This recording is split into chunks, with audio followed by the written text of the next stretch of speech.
This is Brian Wilson, owner and head coach of Foursome Mixed Martial Arts and Jiu-Jitsu and Judo Black Belt.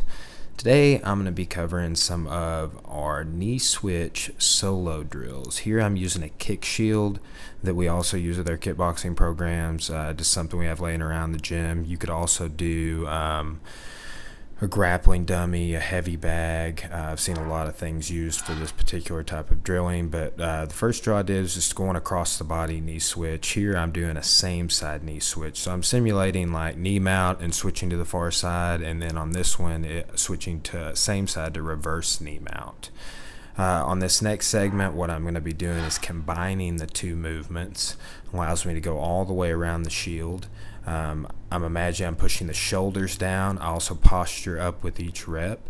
And when I switch to the reverse, I imagine I'm pushing the far shoulder and the far hip. Here, another knee switch drill is I'm doing this low. Just call these low switches. I don't posture up, and I also use my hands on the mat. I grab the corner of the shield on the far side that I'm passing to with my far hand to simulate like an underhook. Would maybe make a transition around the head for an arm bar or something after that, or just take the back. Now I'm going to be doing a spin, so I imagine I'm spinning around the head to the far side, and then I just add a switch to that. So going back to our first drill, adding the switch. So spin, switch, spin, switch.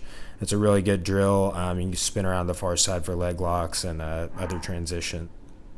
Next, what I'm doing here is kind of like a breakdancing move. I'm putting a hand on the mat and doing really like a reverse sit through if you're talking grappling jiu-jitsu terms. Put that hand on the mat. I'm thinking about going maybe sitting mount to triangle. But I'm just posting my other hand and carrying my weight back through to the knee on belly position, going to that type of a base, so one knee base.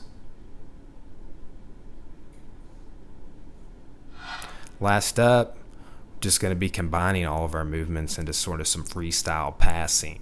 So you really need to be working, and it's like, for me, this is kind of like shadow boxing, right? It's where I'm reviewing everything I've been working on. I'm kind of combining everything. That's a striking analogy, but you could call it shadow rolling, shadow drilling. It's just a good way to sharpen your movement.